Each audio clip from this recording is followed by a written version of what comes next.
pernah lihat batu berbentuk kayak gini? Pernah tahu apa namanya? Yang belum pernah tahu namanya Stonehenge. Kayak lagu ya. Yang hobi sejarah sama hobi traveling kebanyakan pasti udah tahu sih batu ini.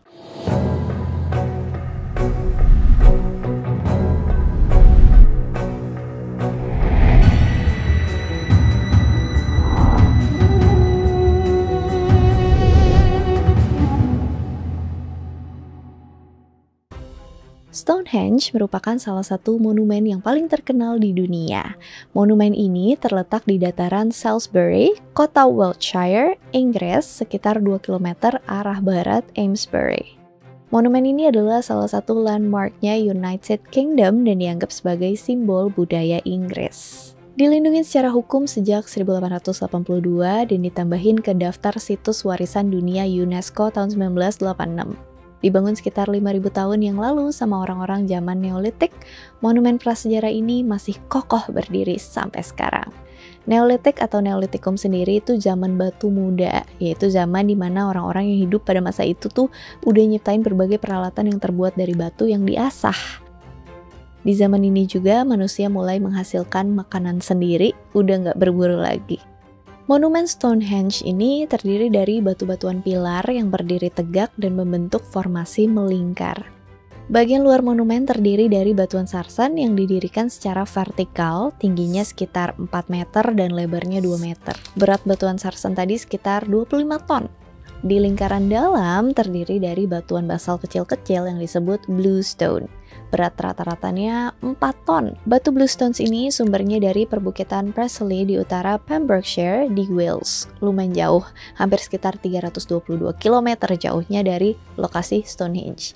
Kayak 2 kali lipatnya jarak Jakarta-Bandung. Ada banyak perdebatan arkeologi tentang gimana batu-batu itu bisa sampai ke dataran Salisbury dari Wales. Beberapa teori pun bermunculan. Kok bisa batu seberat 4 ton itu dipindahin sejauh itu? Teori yang populer di kalangan akademisi yaitu batu-batu itu diangkat dan dipindahkan dengan cara dijatuhkan ke sungai, terus digelindingin di atas roll-roll kayu sampai ke lokasi Stonehenge. Teori lainnya yang mungkin lebih masuk akal nih, batu-batu itu pindah secara alami ke Stonehenge karena gletser ketika periode zaman es. Sedangkan batu besar yang disebut sarsen ini berasal dari Marlborough Downs, sekitar 32 km di utara lokasi Stonehenge. Lagi-lagi proses pemindahan ini masih menjadi misteri. Ada beberapa teori yang mengatakan bahwa batuan sarsen ini dipotong sedemikian rupa, lalu digelindingkan di atas batang-batang pohon besar, melintasi tanah yang bergelombang di sekitar daerah itu. Para ahli memperkirakan ada sekitar ribuan orang yang mindahin batuan sarsen dengan menghabiskan waktu sekitar 10 tahunan kalau pakai teknologi zaman itu. Tapi ya sekali lagi ini cuma perkiraan, karena minimnya sumber tertulis yang ditemuin pada zaman itu. Setelah batu-batu itu dikumpulin, orang-orang zaman itu mulai membentuk dan ngukir batuan-batuan itu. Dikerjain dengan penuh perhitungan dan punya sambungan yang bikin saling menyatu. Di bagian atas batu yang tersusun vertikal, terdapat benjolan kecil yang berguna sebagai join atau sambungan buat batu atasnya. Kayak main Lego kurang lebih. Stonehenge ini dibangun bertahap. Jaraknya tuh sekitar ratusan tahun dari pertama kali monumen ini didirikan. Bahkan para ilmuwan memperkirakan kalau Stonehenge dibangun dalam jangka waktu 1500 tahun. Lama juga ya. Awal pembangunannya dimulai di zaman Neolitik akhir, sebelum zaman perunggu awal. Kalau misalnya dipikir-pikir ya, pembangunan Stonehenge ini ribet banget loh. Mulai dari mindahin batu sampai proses pengerjaannya yang bisa dibilang rumit pada zaman itu. Zaman dulu kan belum ada crane. Bingung gak sih buat apa Stonehenge dibangun? Sayangnya nggak ada prasasti ataupun petunjuk apapun mengenai tujuan pembangunan dari Stonehenge. Tapi, lagi-lagi para arkeolog dan peneliti punya beberapa teori tentang ini. Teori yang pertama, Stonehenge adalah area pemakaman suci orang zaman dulu. Karena ada penemuan berbagai macam gundukan yang berisi hasil kremasi orang zaman dulu. Bahkan tahun 1978, arkeolog nemuin kerangka yang diperkirain berasal dari zaman perunggu di parit luar Stonehenge. Teori kedua, Monumen ini didirikan sebagai alat perhitungan astronomi pada zaman itu. Pada titik balik matahari pertengahan musim panas, matahari itu akan terbit dan mengenai sebuah batu yang dinamain Hillstone. Bayangan batu itu bakalan tepat mengenai batu altar yang terletak di tengah-tengah Stonehenge.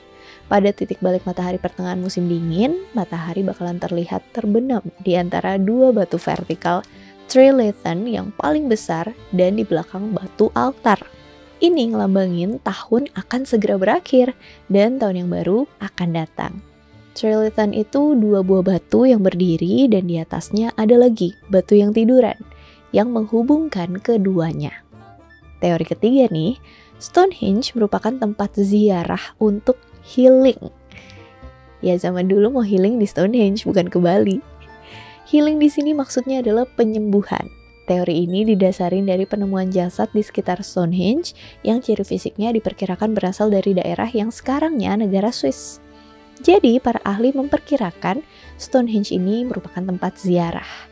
Dan orang-orang dari berbagai tempat zaman dulu datang ke tempat ini, entah sebagai penyembuhan atau cuma sekedar bagian dari tradisi keagamaan tertentu. Bahkan beberapa percaya kalau Stonehenge ini merupakan tempat suci bagi agama Druid. Druid itu agama atau kepercayaan orang-orang Celtic kuno.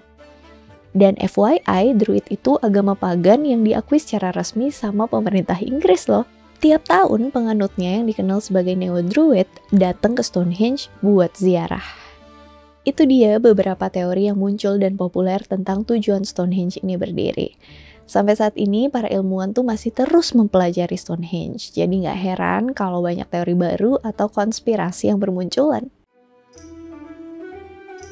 Mitos-mitos tentang Stonehenge. Monumen peninggalan sejarah dan mitos-mitosnya tuh ibarat dua sisi koin, gak terpisahkan. Kayak di Indonesia, Candi Prambanan, mitosnya kan candi itu dibangun dalam semalam aja. Begitu pula dengan Stonehenge ini.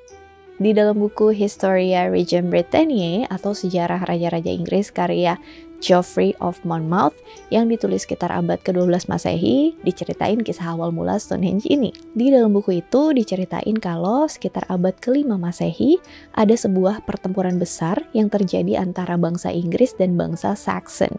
Dari peperangan itu banyak bangsawan Inggris yang terbunuh. Mereka lalu dimakamkan di dataran Salisbury yang merupakan lokasi Stonehenge saat ini.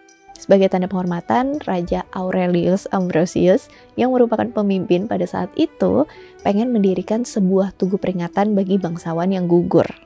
Merlin, penyihir legendaris, kasih tahu Raja Aurelius kalau ada kumpulan batuan di Gunung Kilaros di Irlandia yang dikenal sebagai Giant's Ring atau cincin para raksasa. Batu-batuan itu dibawa sama para raksasa dari Afrika dan merupakan batu penyembuhan. GPL, nggak pakai lelet, Raja Aurelius memerintahkan Merlin dan Uther Pendragon, bapaknya King Arthur, buat ngambil batu-batuan itu. Mereka pun capcus bareng sama 15.000 pasukan menuju Irlandia. Singkat cerita, mereka bisa mengalahkan tentara Irlandia yang dipimpin sama Gilomanius. Tapi mereka nggak bisa pindahin batu-batu besar itu. Tapi tenang, worry not, kan ada Merlin. Dengan bantuan sihir Merlin, batu-batu itu diangkat dan dibawa sampai ke dataran Inggris dan ditata seperti Stonehenge sekarang ini. Jadi, Merlin yang mindahin. Sebenarnya ini udah pernah aku bahas tipis di video yang ngebahas Merlin. Tapi nggak cuma ini, ada juga mitos yang lainnya. Jadi ada sebuah cerita kalau Stonehenge ini tuh dibangun sama iblis. Ceritanya batu-batu Stonehenge ini dulunya dimiliki seorang wanita tua di Irlandia.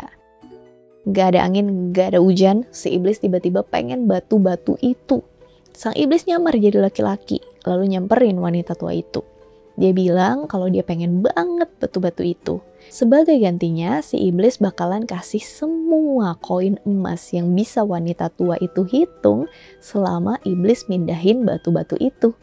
Karena wanita tua itu nggak tahu kalau dia lagi berhadapan sama iblis, akhirnya dia setuju. Wanita tua itu mikir, gak mungkin dong batu seberat itu bisa dipindahin dengan mudah, mungkin butuh waktu bertahun-tahun buat mindahinnya. Cuan dong gua, lama dia mindahin. Makin lama dia mindahin, makin banyak koin emas yang bisa gue hitung. Itulah makanya jangan suka kemaruk ya guys. Karena seperti yang kita tahu, iblis itu kan penuh tipu muslihat. Dengan sekelebat, iblis mindahin batu-batu itu ke Inggris pakai kekuatannya, bahkan sebelum wanita tua itu ngitung 1 koin emas pun. Setelah dia mindahin batu-batu itu ke Inggris, iblis mengklaim kalau nggak ada yang bisa nebak jumlah batu di monumen itu. Tapi ada seorang biarawan yang kuat dan bijaksana yang tanpa diduga-duga berhasil nebak dengan betul. Akhirnya si iblis pun marah dan lemparin salah satu batu ke tumit biarawan itu dan bikin batu itu penyok. Alik, batu kehantam tumit, batunya yang penyok. Batu itu pun dikenal sebagai batu tumit atau Hill Stone yang terletak dekat dari Stonehenge. Lalu ada lagi sebuah mitos atau legenda kalau dulu di daerah itu banyak giants atau bangsa raksasa. Mereka tiap hari kerjanya cuma pesta dan nari-nari. Pas mereka menari membentuk lingkaran dan berpegangan tangan, secara tiba-tiba tubuh mereka mengeras dan berubah jadi batu. Gak ada yang tahu penyebabnya, namun yang pasti bukan karena kutukan Ibu Malin Kundang ya. Legenda ini muncul karena bentuk batu-batu Stonehenge itu mirip para raksasa yang saling berpegangan tangan. Gimana menurut kalian? Apa ada teori lain tentang Stonehenge yang kalian tahu? Comment down below. Alright, thank you so much for watching. As always, hope you guys like it and see you on my next video. Batu Bluestones ini sumbernya dari perbukitan Presley di utara Pembrokeshire. Bagian luar monumen terdiri dari batuan sarsan yang didirikan